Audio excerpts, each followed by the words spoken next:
Est-il vrai qu'on ne peut désirer ce qu'on ne connaît pas? Thèse. Le désir est attente de ce que je ne possède pas encore. Je ne peux pas attendre quelque chose dont je n'ai pas connaissance.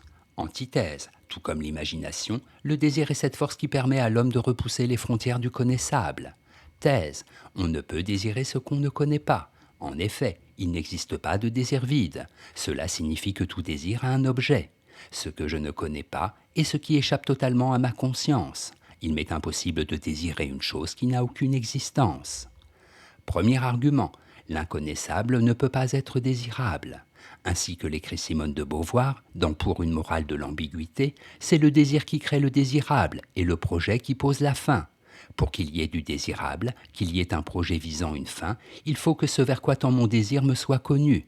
Comment puis-je désirer rencontrer une sylphide si mon imagination n'en a jamais conçu l'existence? Deuxième argument, je ne désire que ce qui me manque. Même si je n'ai pas clairement conscience de ce qui me manque, je sais au moins que quelque chose me manque. À moi de déterminer quel peut bien être l'objet de mon désir. Même si quelqu'un déclare désirer une chose qui n'existe pas, la pierre philosophale par exemple, il a néanmoins connaissance de ce que son imagination a rendu désirable à ses yeux. Troisième argument, je désire ce qu'autrui désire. Je ne désire rien qui ne soit vu, pensé, possédé par un autrui possible. C'est là le fondement de mon désir, écrit Gilles Deleuze dans Logique du sens. Autrement dit, je ne puis désirer que ce que les autres connaissent. En l'état de totale ignorance, je suis comme l'animal réduit à subvenir à mes besoins vitaux. En bref, ce qui provoque le désir est ce qui existe et que l'on ne possède pas. Il faut savoir que l'on ne possède pas pour commencer à désirer. C'est pourquoi l'animal, qui n'a pas cette connaissance, ne désire rien. Antithèse, on peut désirer ce qu'on ne connaît pas. En effet, le désir a toujours été ce qui a permis à l'homme d'élargir son champ de connaissances. Ce n'est pas ce qui est connu qui est le plus profondément désirable, mais ce qui échappe à l'esprit. Premier argument, la puissance du désir est souveraine. Saint Augustin, dans ses Confessions, écrit « Je n'aimais pas encore, et j'aimais à aimer. Dévoré du désir secret de l'amour, je m'en voulais de ne pas l'être plus encore. » Ces lignes suffisent à montrer qu'avant même de connaître l'amour, la volupté, la sagesse, la vérité, le désir, qui incarne toute la puissance de la vie, nous pousse à conquérir l'inconnu. Deuxième argument, l'inconnu éveille le désir. Si le désir, comme le dit Platon dans Le Banquet, résulte d'un manque radical, il va de soi que c'est bien plus l'inconnu que le connu qui le provoque. Ce que je connais, ce n'est pas ce qui me manque. Ce qui me manque, c'est justement ce que je ne connais pas. Ce sont les mystères de la femme qui stimulent la pensée de l'homme, non ce qu'il sait d'elle.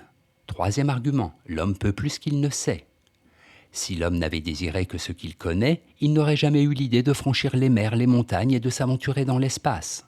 L'attrait de l'inconnu est le plus puissant stimulant du désir, à un niveau tant scientifique que philosophique, qu'érotique. Seuls les esprits grégaires ne désirent que ce qu'ils connaissent déjà. En bref, comment l'homme aurait-il pu acquérir autant de connaissances s'il s'était contenté de ne désirer que ce qu'il connaît?